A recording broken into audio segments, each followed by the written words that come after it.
Par conséquent, il n'y a qu'un seul salut, c'est la connaissance directe. Et aucune paresse ne pourra nous dispenser de cet effort. Il faudra absolument acquérir la connaissance directe. À formation égale, la vérité triomphe. Formez-vous, armez-vous de science jusqu'aux dents, c'est ce que j'ai dit à Obenga. Xeeb nga jëmm ji mu yéem la, un ouvrage dédié à Khadim Faye. Khadim Faye est né à Sangal en 1998. Marqué dès l'enfance par un accident qui a brisé la symétrie de son corps, mais non celle de son esprit. Il a grandi entre Dangou et Darou Rahman. Autodidacte de la résilience, il a transformé l'épreuve de la solitude et du handicap en une quête philosophique. À travers ce premier récit, il livre un témoignage brut sur la conquête du respect et la force du mental. Aux opprimés, le cri du lion. Avoue que le monde tente de réduire au silence. Avoue que l'on use sur la courbure du dos ou l'incertitude du pas. Ce livre est votre miroir. J'ai connu l'eau souillée de la pitié et le venin des murmures sous le manguier. J'ai connu la chambre close où l'on pile ses larmes pour en faire du mortier. Ne vous laissez pas dépêcher parler, on dit. Votre différence n'est pas une malédiction, c'est votre certificat de force. Dieu ne donne de lourds fardeaux qu'à ceux qui ont les reins assez solides pour les porter. Redressez la tête, que votre dignité soit votre seule loi. On ne vous donnera pas le respect, alors arrachez-le par la seule puissance de votre lumière intérieure. Sortez de la cage, affrontez la rue, portez votre couronne invisible, car un homme debout, même s'il vacille, est plus grand qu'une armée de médiocres assis. Aujourd'hui, un voile s'est levé. La lumière a enfin éclairé le sens profond. J'ai compris avec la force d'une révélation ces vieilles phrases que maman murmurait autrefois. Elle résonnait dans ma mémoire avec sa douce voix motivante, des mots que je prenais pour de simples conseils, mais elles étaient bien plus des paroles émouvantes et tendres. La pure déclaration d'amour qu'une mère offre à son fils. Elle me disait tantôt, ce que l'on perçoit comme des obstacles infranchissables n'est souvent qu'une illusion créée par notre esprit. Les seules scènes réellement lourdes que nous portons, nous les forgeons nous-mêmes, ligne après ligne, et que la peur est cette unique forteresse qui nous emprisonne si l'on démantèle ce mur intérieur de l'assiété. Toutes les autres limites s'effondrent. Notre potentiel est sans borne. Seule notre hésitation nous retient de le libérer. Je m'appelle Khadim. Cette histoire n'est pas celle d'une pauvre dont l'ambition dépasse la force. Cette histoire n'est pas celle d'une pauvre devenue riche, ni un révolutionnaire. Non, c'est juste mon histoire à moi. Je suis cette personne dont l'ambition dépasse la force, mais j'ai appris que les faiblesses de mon corps ne sont qu'une illusion, car la seule limite réelle n'est pas chair, mais la peur qui m'empêche de donner à mon pouvoir physique la hauteur de mes rêves. Je porte en moi l'âme d'un éternel enfant, car mon cœur ne connaît pas l'étroitesse des limites. Mon ambition est une marée qui monte sans fin, toujours plus haut, défiant la ligne horizon. Pourtant, elle se heurte à la fragilité de mon corps, ce vaisseau de chair qui peine à suivre le rythme ardent. Mes rêves sont des étoiles infiniment lointaines, des sommets que mon pouvoir physique ne peut escalader. Je vis dans ce décalage frustrant et magnifique où la grandeur de mon esprit surpasse la force de mes mains. Aujourd'hui, j'ai baptisé ma force. J'ai cessé de me regarder comme un enfant condamné par la petitesse de ses poings. Non, le corps n'est pas un obstacle. Il est le champ de bataille sur lequel l'âme enfin peut régner. La peur qui se drapait dans la robe de la fragilité n'est qu'un mensonge élégant. Elle me murmurait: tu es trop fatigué, ton corps ne peut pas porter cela. Mais ma mère, avec la puissance des étoiles de sa voix, m'a montré la vérité. J'étais seulement trop peureux de me voir réussir. J'ai pris la décision non pas de réduire la taille de mes rêves, mais d'agrandir le périmètre de ma volonté. L'ambition, cette marée qui monte sans fin, n'a plus à se heurter. Elle peut déborder parce que j'ai démantelé la forteresse intérieure pierre par pierre. Je ne suis pas le héros d'une épopée clinquante, mais le héros de ma propre patience, de ma propre persévérance. Je continue de vivre dans le magnifique décalage entre la grandeur de mon esprit et la modestie de mes moyens. Mais maintenant, je sais que ce décalage n'est pas une limite, c'est l'espace exact où la croissance et l'effort peuvent enfin s'installer. Et dans cet effort, je me découvre non pas contre mon corps, mais avec lui. Je suis désormais l'enfant qui a compris que l'unique façon de toucher les étoiles est d'arrêter d'avoir peur, de tendre les mains. Non pas pour demander le monde, car cela montrera que je n'ai rien compris des paroles de ma mère. Dans l'ombre des quartiers délaissés, où la misère tisse sa voile, un nouveau-né a poussé son premier cri.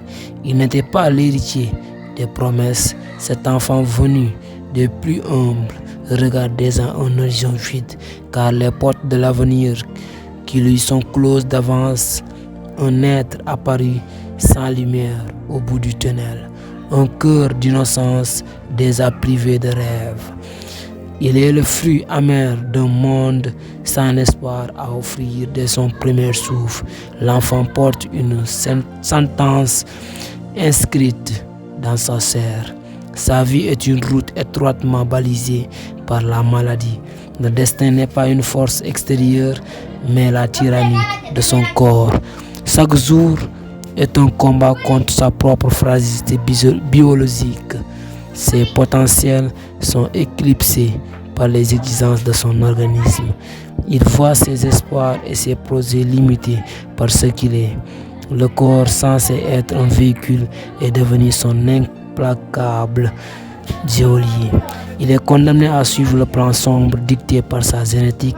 L'avenir n'est pas à construire, mais à subir selon la Constitution.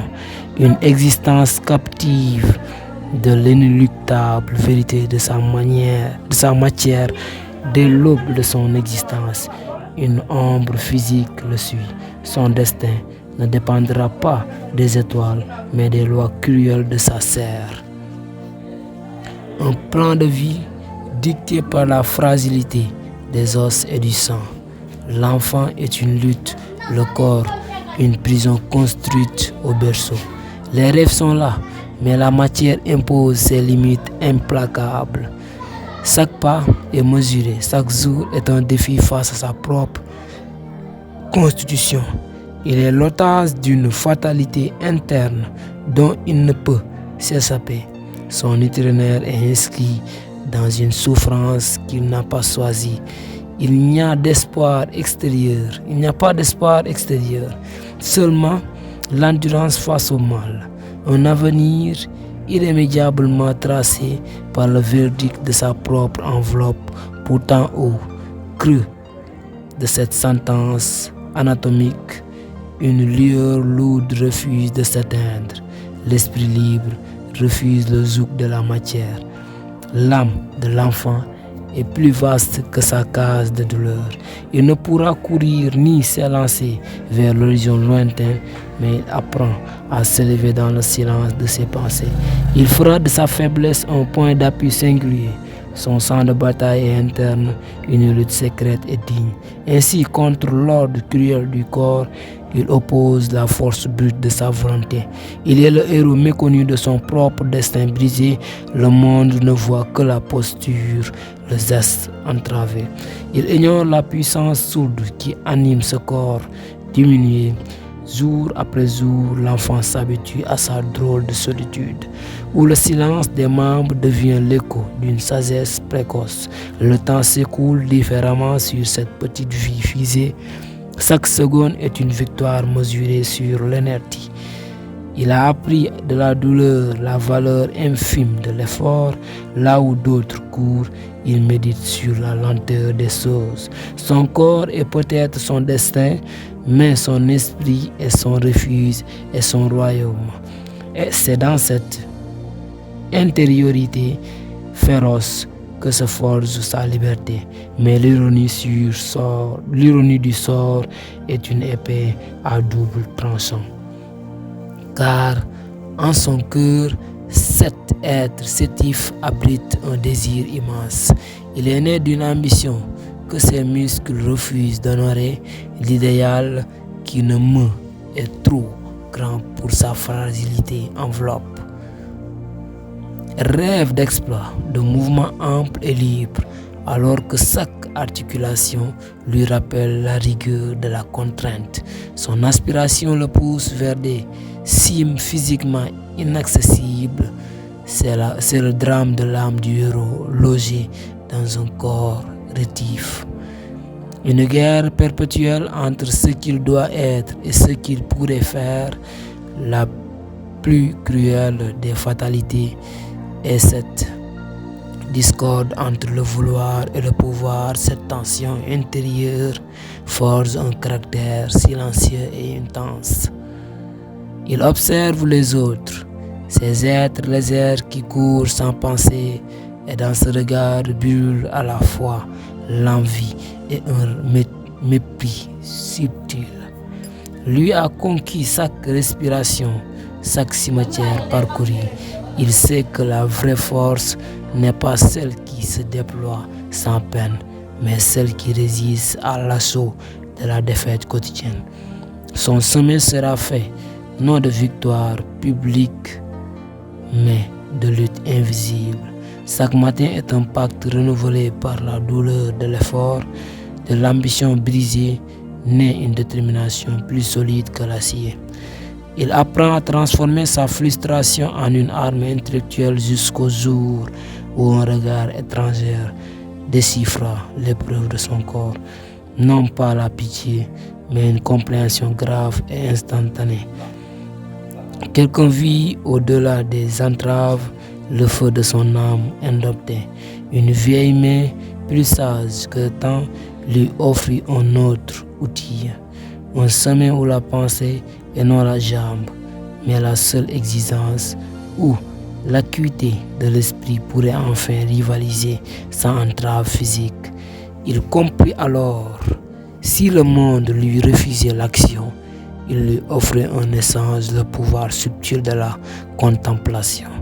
Son ambition détournée de l'exploit athlétique se mue en quête de savoir. La fatalité du corps avait, sans le vouloir, aiguisé son intelligence, mais la vie parfois offre une seconde lecture à la sentence. Le destin, au lieu de briser, peut recommoder les sommets. La fatalité de son corps se fit. Lentement, un instrument de forge, la force qu'il ne pouvait déployer à l'extérieur. Il la condensa en lui, ce qui était une limite devint un point de focalisation aiguisé. Son énergie forcée de renouveler aux grandes courses du monde trouva refuge dans les profondeurs de la pensée et de l'art. L'ambition, loin d'être éteinte, fut sublimée en une autre flamme. Ainsi, l'enfant rejeta la destinée tracée par sa chair. Il devint l'architecte inattendu de son propre avenir redéfini, un enfant dont l'avenir est tracé par la vérité de sa forme. Sa vie sera dictée non par un mal passager, mais par l'architecte même de ses os. Le corps, dès la naissance, est le maître implacable de ses mouvements. Ses potentialités sont fixées par une contrainte permanente et visible. Il n'y a pas de remède à ce destin, car il est naturel à son être. L'enfant est une adaptation constante à une différence fondamentale.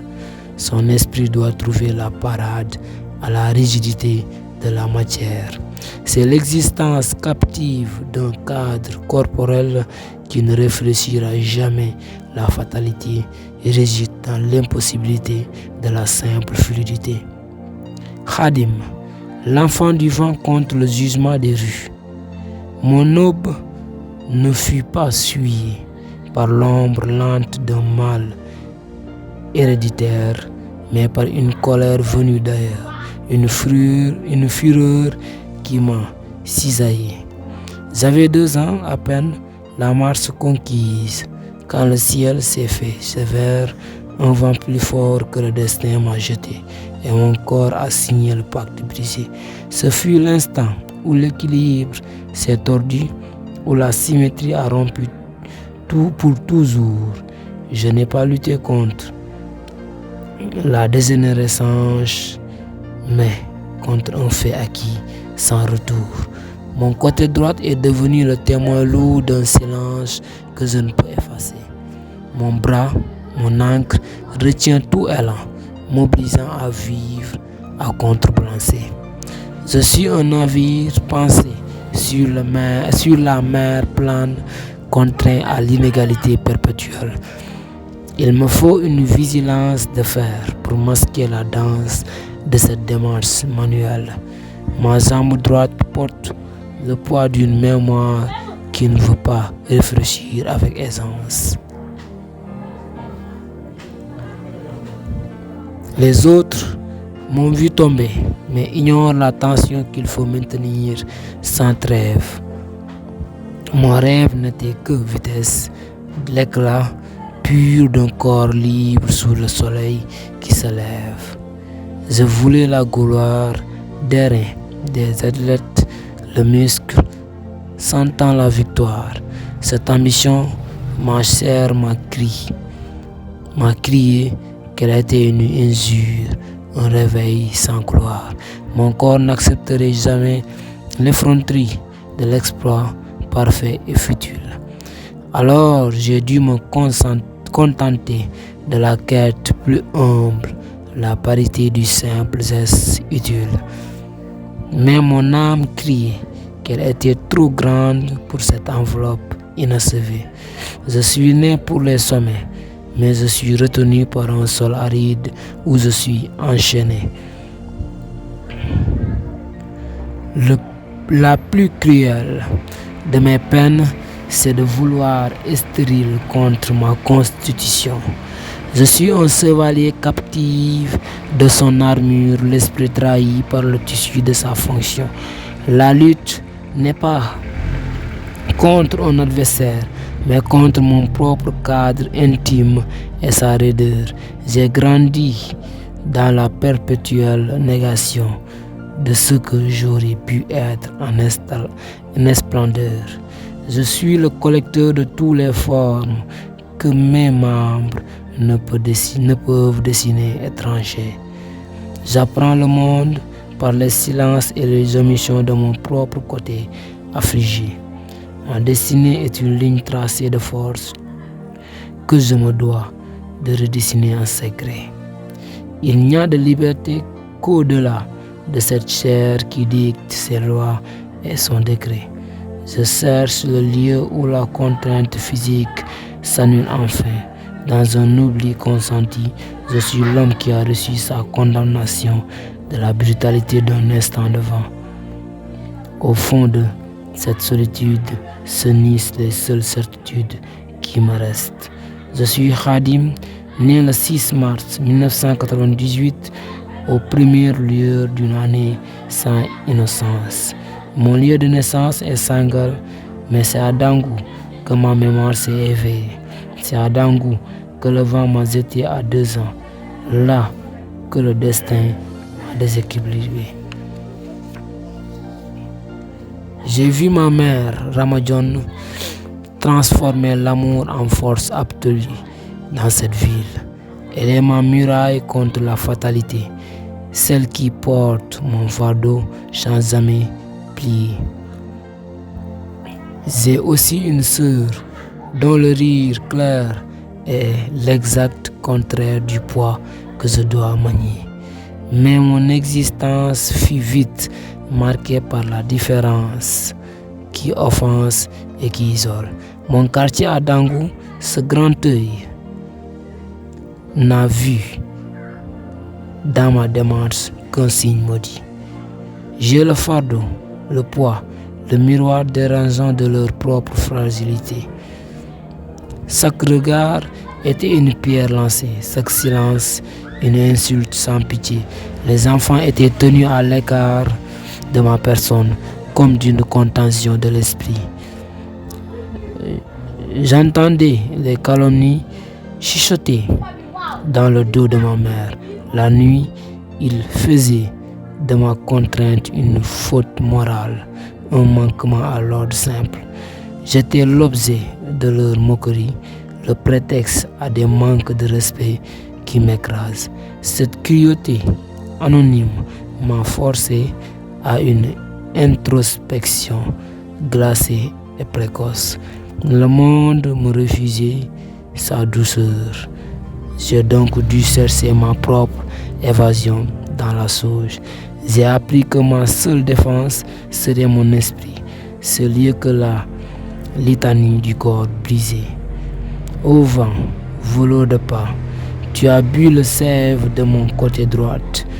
Tu as fait que ma jambe en encre de pierre et de mon bras un œil sans air. Mais en me brisant l'os, tu as ouvert l'esprit. Là où le muscle dort, l'âme, elle grandit. J'ai senti dès lors l'air que tu déplaces, chaque murmure, chaque grain qui passe, lui est devenu mon œil pour les courses. Et la peau, mon sismographe des sources, l'hypersensible capte le moindre émoi. Quand le monde valide ne voit que le toit. Dangou m'a offert l'injure et le vide, le cœur des gens plus froid qu'un métal humide. J'ai porté l'étiquette de l'enfant maudit.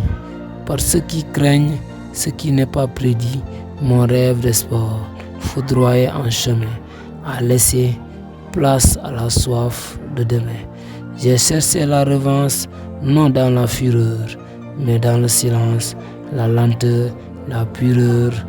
Ma main gauche, vigoureuse, a appris l'art du geste. Pour ce côté droit qui toujours proteste, le marteau frappe et la matière cède. Mon âme, dans la sculpture, enfin possède. Je tords le bois, je sculpte l'ombre et la lumière. Je donne aux formes la vie que j'espère. Chaque copeau tombé, c'est une moquerie effacée. Chaque ligne tracée, une gloire embrassée. Le corps est le temple, même quand il s'encelle. Et l'esprit est l'outil qui bâtit la plus belle étincelle. Ô vent, mon agresseur, je te rends grâce enfin. Tu m'as ôté la course pour me donner le sommet. Car en me coulant au sol, tu as forgé mon regard à chercher l'excellence au-delà du hasard. Le cœur meurtri, je porte 2 fantômes en moi.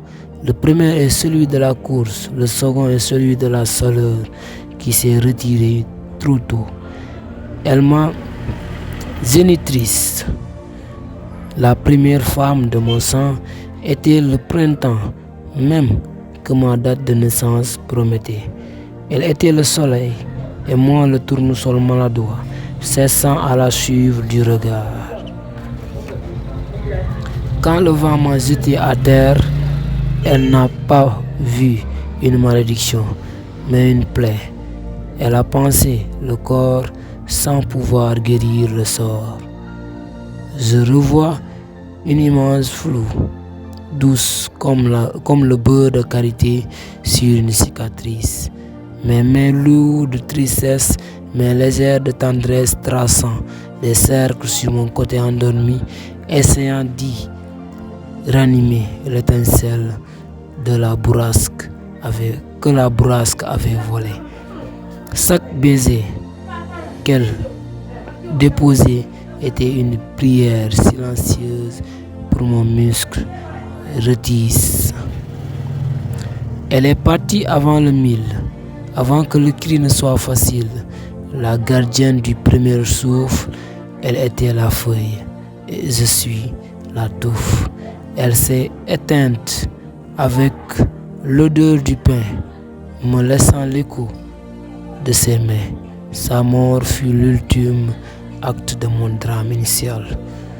Une double peine, l'immobilité du corps et la solitude du cœur. Après elle, ce corps fut non seulement un lieu de moquerie, mais un désert, car l'unique oasis de l'amour inconditionnel s'était asséché. Mon souvenir d'elle est la couleur d'un boubou défraîchi par le soleil, le seul vêtement que l'on voudrait ne jamais voir disparaître. Lorsque l'exil de Dangou s'est imposé, lorsque le bruit des rires enfantins est devenu insupportable pour ma fierté, l'adolescent blessé, j'ai été confié à l'autre, elle, la sœur de ma lignée, le rocher où j'ai pu accoster. Elle n'était pas la douceur éplorée de ma mère, elle était le sel et le vent du large. Elle ne pleurait pas mon sort, elle me défiait de le surpasser. À Darrahman, dans l'enceinte de sa maison, je n'étais plus l'enfant cassé.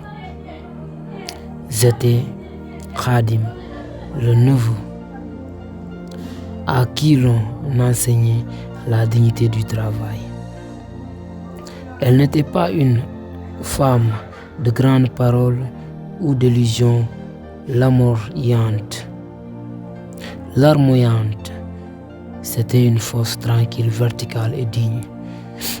En entrant chez elle, j'ai senti pour la première fois le poids de la honte s'alléger. Elle ne regardait pas ma jambe traînante, ni mon bras droit engourdi. Elle me regardait moi, Khadim, droit dans les yeux. C'est elle. Elle n'y avait pas de place pour la pitié, seulement pour le devoir et la vie qui continue. Le pacte de l'aube. Le cœur lourd, mais l'âme enfin décidée. Je partirai, laissant l'humiliation derrière. L'enfant boiteux quitte sa terre à l'air altéré pour un sommet que la clémence éclaire.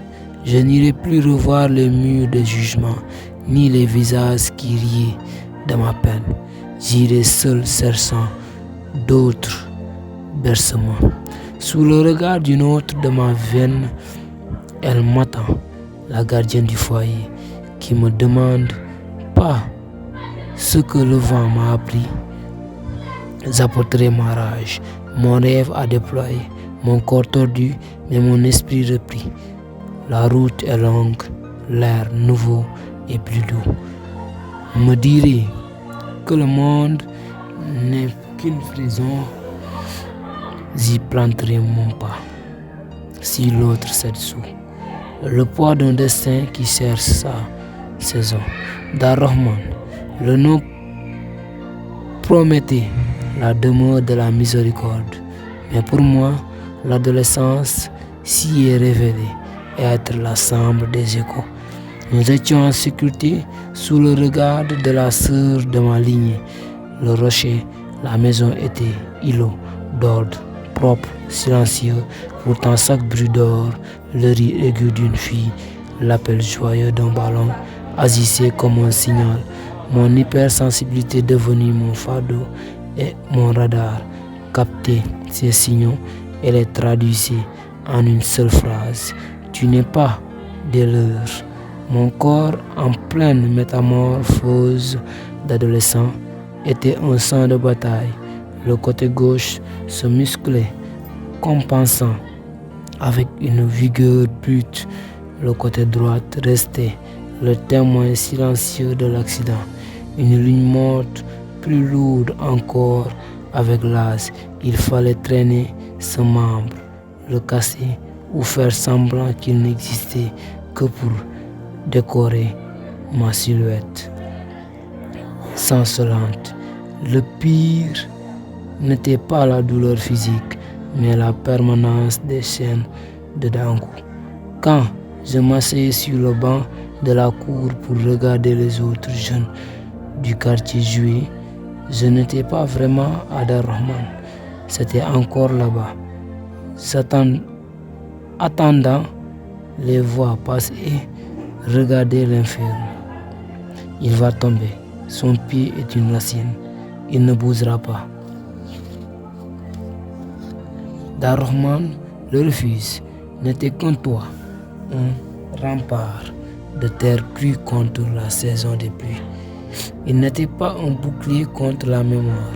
L'adolescence a été le moment où les fantômes ont appris à franchir les murs. Le vent de l'accident m'avait volé un côté, mais les moqueries de Dangu m'avaient volé le repos. Je pourrais fuir les visages, mais je ne pourrais pas fuir les échos aigus.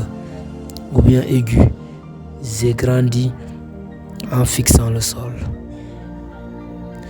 Ma stature qui s'allongeait ne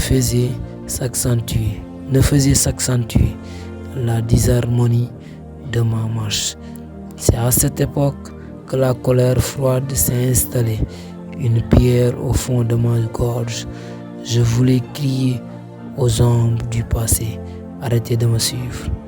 Dans le silence épais de ma chambre close, là où le temps s'arrête et le monde se pose, une flamme vacille, infime et souveraine, unique sentinelle contre l'ombre humaine. Elle porte sur son dos le poids de mes secrets. Dans ce théâtre sourd où je me retirais sous la lumière de la bougie, au creux du soir, je cherchais un sommet que je ne pourrais voir. J'apprenais à tisser des voiles de chimère pour ne plus regarder les laideurs de la terre. C'était un exil pur, un royaume de cire, où chaque battement de mèche aidait à lire. Je lisais dans le noir les lignes de ma main, cherchant à m'évader du tragique destin.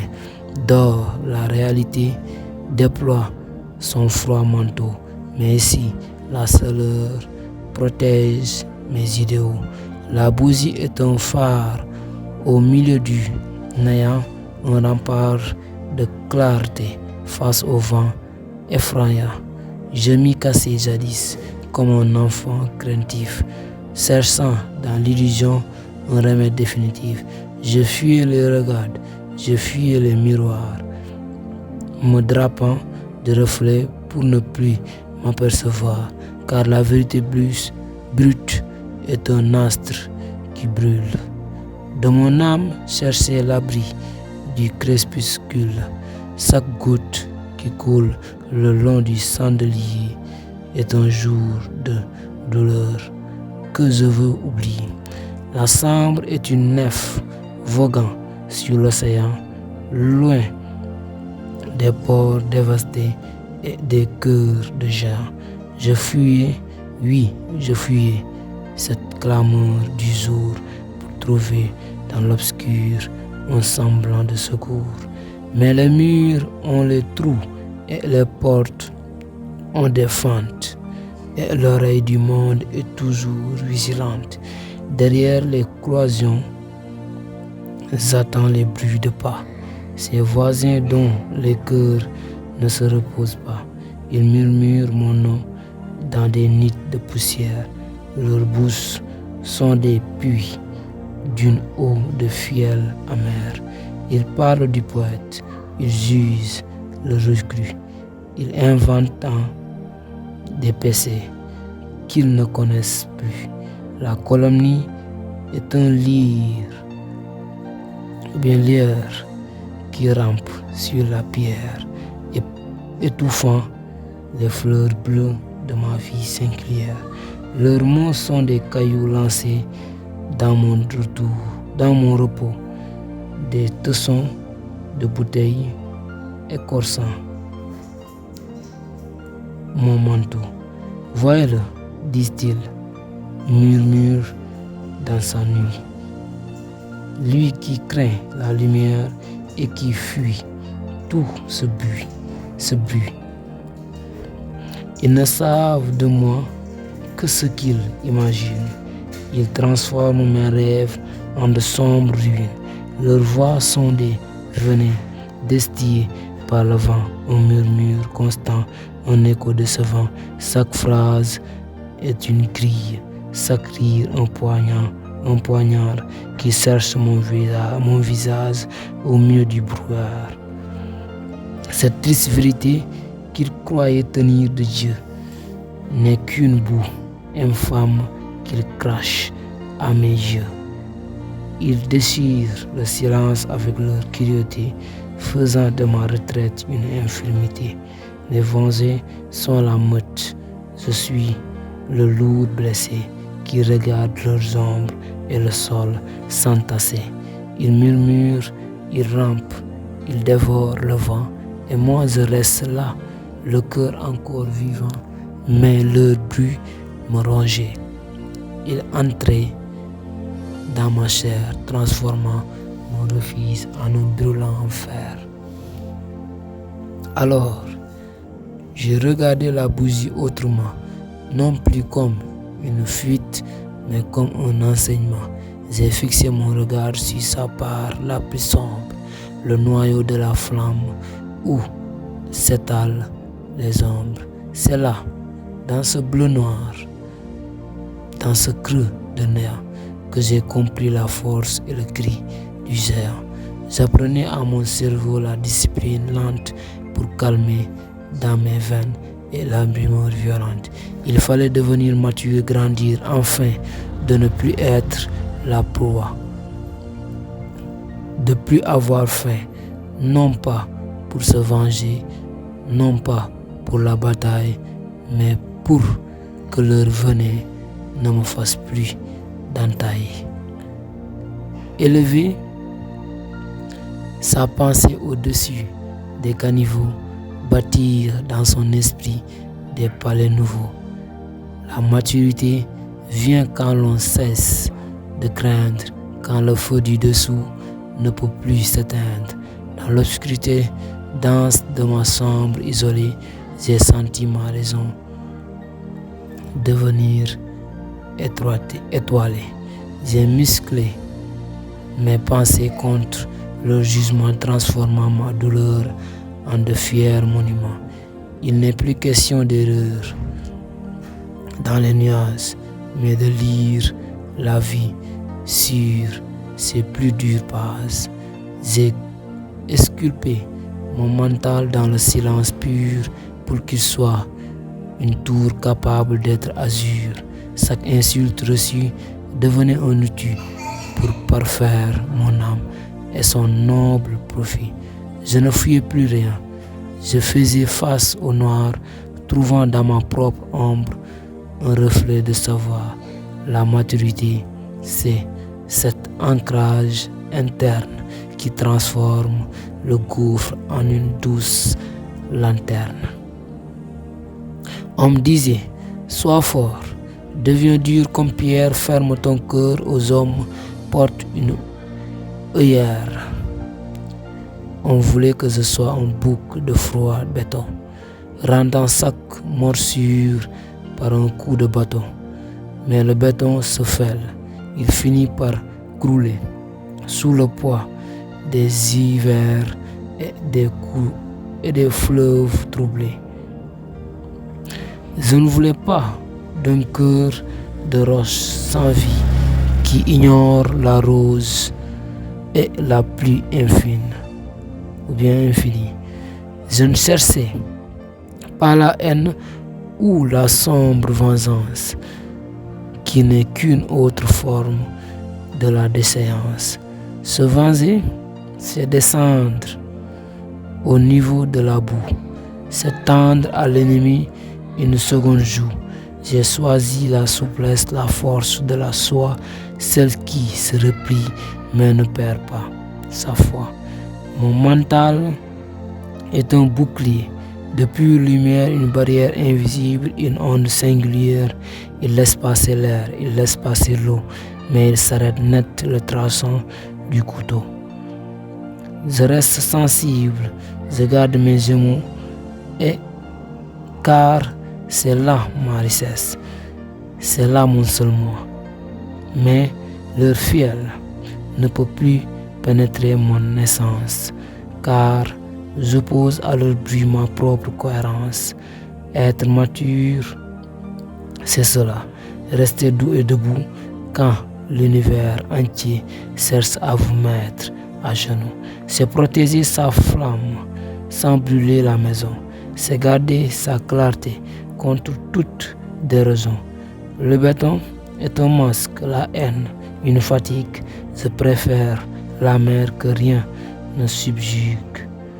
Mon esprit est fluide, il glisse entre leurs doigts, libéré des rumeurs, affranchi de leurs lois. Regardez cette cire qui coule et qui se fige. Elle est le mouvement, elle est le grand prodige. J'ai appris à m'élever étage après étage, tandis que les voisins restaient au voisinage. Ils murmurent en bas dans la fange des rues, tandis que mes pensées sont des ailes accrues. Je les vois s'agiter petites, mais de haine, cherchant à me tirer au bout de leur chaîne. Mais la chaîne est rompue, l'ancre est enfin levée. Mon âme vers les cimes s'est enfin sauvée. Non, plus par lâcheté, non plus par peur du jour, mais par l'amour du vrai, par un immense amour. La calomnie est basse, elle rampe sur le sol, elles ne peuvent atteindre la hauteur de mon vol. Je les regarde avec une pitié tranquille, eux qui perdent leur temps dans leur guerre stérile. Leurs mots sont des insectes volant autour du feu qui se brûle, les arts en joie leur jeu. Je suis devenu astre, je suis l'entonnoir qui aspire la forme au travers du noir. Mon cerveau est un temple où je prie le silence, loin des villes rumeurs et de leur isolance. J'ai dompté la tempête, j'ai calmé l'ouragan pour n'être qu'une flamme au milieu de l'étang. La maturité sente une ode à l'équilibre. Elle dit que pour vivre, il faut être libre, libre de leur regard, libre de leur décret, gardien de son jardin et de tous ses secrets. Je n'ai plus besoin d'ombre pour me dissimuler, car ma propre lumière vient de s'accumuler. Le silence n'est pas vide, il est une matière, une étoffe d'argent, une armure plénière. Dans ma chambre, l'air vibre d'un chant inaudible, mais rend mon cœur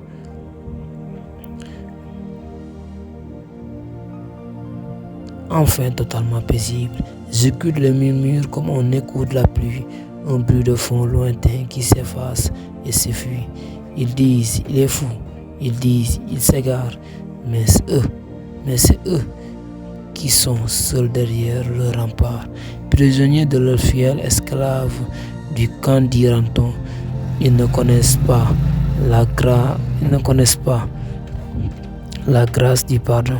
Je leur pardonne tout, leur haine et leurs mensonges, car ils sont des débris de leur propre songe.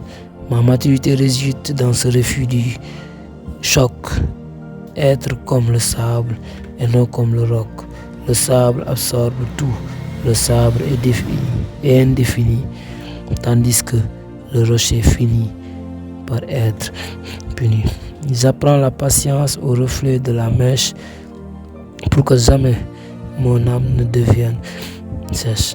Garder la chair tendre sous l'esprit de fer, voilà le vrai secret pour traverser l'enfer. Les voisins peuvent bien hurler à l'unisson, ils ne sont que les notes d'une pauvre chanson.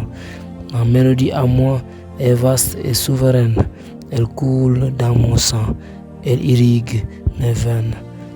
C'est une symphonie de l'être intérieur qui ne cherche plus rien au monde extérieur. Je suis mon propre juge, mon propre tribunal, loin du tumulte vil et du cri machinal. La bousille s'amenuise, elle descend vers son socle, mais elle a éclairé le plus noir des binocles. Je ne suis plus celui qui fuyait autrefois. Ce petit être frêle prive de sa voix. J'ai grandi dans le noir, j'ai mûri dans l'absence, donnant à ma douleur une haute importante. La calomnie est morte au pied de mon mental, comme une vague s'éteint sur un sol de cristal. Je regarde la flamme une dernière fois, avant que le sommeil me dicte ses lois. Elle a fait son travail, elle a forgé l'acier de ce bouclier d'or que je viens de scier.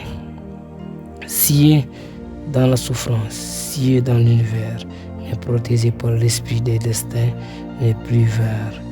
Les murmures se taisent, la nuit se fait profonde. Je suis enfin prêt à affronter le monde, non pas pour m'y mêler, mais pour y circuler, sans que jamais leur fiel ne vienne m'immoler. Je suis le voyageur de ma propre clarté, fier de ma solitude et de ma liberté. Ma chair ne craint plus rien.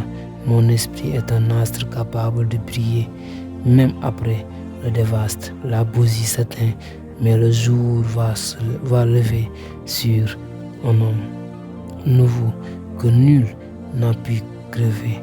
Les voisins dorment enfin dans leur haine, épuisés, tandis que mon esprit est une aube irisée. Je sors de cette veille sans une seule cicatrice, car la maturité fut ma seule nourrice. Adieu, ombre de cire, adieu, ville humeur. Je marche désormais vers d'autres bonheurs.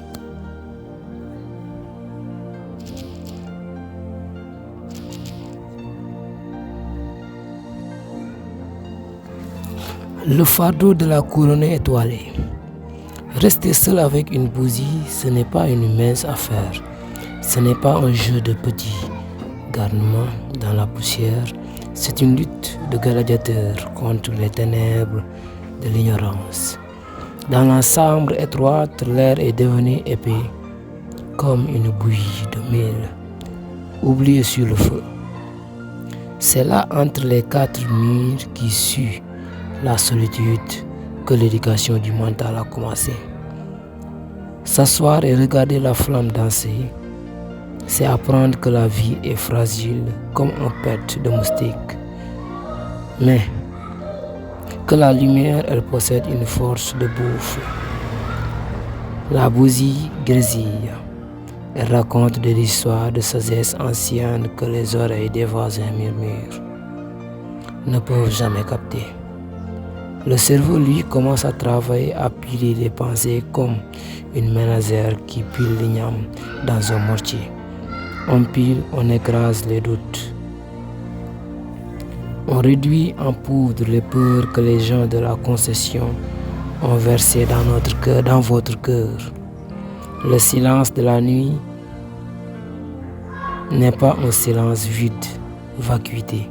C'est un silence qui parle. Il apporte les échos des méchancetés du jour. Mais dans la clarté de la messe, ces méchancetés perdent leurs dents. Elles ne peuvent plus mordre.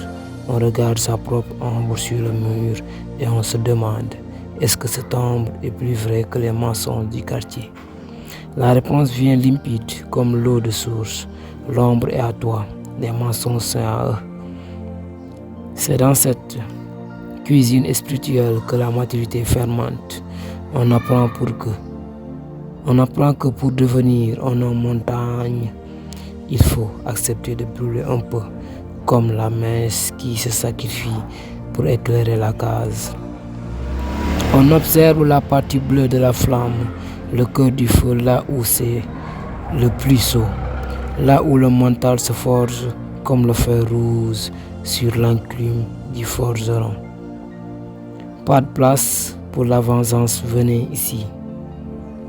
La vengeance, c'est pour les petits esprits qui n'ont pas de pleurs des armes. De grâce, sur le chandelier, à chaque goutte qui tombe, un morceau de pleure des armes de grâce sur le chandelier. À chaque goutte qui tombe, un morceau de l'homme craintif d'hier disparaît. On devient un vieux singe qui connaît tous les pièges de la forêt. On se prépare à la sortie, mais sans précipitation précipitée. Il faut que le cerveau soit bien cuit, bien dur, bien assaisonné de ruse et de patience. Quand l'aube commence à gratter à la fenêtre avec ses doigts de lumière pâle. Le travail est fini, le mental est là, debout dans la crâne, solide comme une citadelle. On n'a plus besoin de bouclier de fer, le bouclier est à l'intérieur. On est prêt à regarder le soleil et les voisins, droit dans les yeux, sans sourciller, sans trembler, car la nuit a donné ses secrets les plus profonds. On croit de devenir sage, c'est s'envoler comme un oiseau mouche dans les nuages du bonheur. Mensonge, foutaise, c'est porter une cervelle mûrie au milieu des idiots, c'est comme porter une couronne en plein soleil de midi. Ça brûle le fond et ça pèse lourdeur. Celui qui s'est élevé au-dessus des murmures de la concession a fini par s'isoler sur une montagne de silence. Et sur cette montagne, l'air est rare et la responsabilité est tranchante. Comme un rasoir de vieux barbier, la couronne de la connaissance n'est pas faite de fleurs parfumées. Non, elle est tressée avec les épines de la curiosité, de la lucidité. Quand on voit clair dans le jeu des voisins, quand on devine la méchanceté dans le sourire du commerçant et la trahison dans l'œil de l'ami, le cœur devient pesant. C'est le prix à payer pour ne plus être un mouton que l'on mène à l'abattoir des calomnies. On est devenu un roi de sa propre vie, mais un roi sans armée. Un roi qui doit surveiller ses propres frontières, nuit et jour. Les voisins, eux, ils voient cette démarche assurée, se regardent, qui ne tremblent plus. Ils jalousent et ils ne voient pas le poids qui écrase les épaules. La suite du livre, c'est à acheter pour mieux comprendre. Merci. Par conséquent, il n'y a qu'un seul salut, c'est la connaissance directe. Et aucune paresse ne pourra nous dispenser de cet effort. Il faudra absolument acquérir la connaissance directe. À formation égale, la vérité triomphe. Formez-vous, armez-vous de science jusqu'aux dents, c'est ce que j'ai dit à Obenga.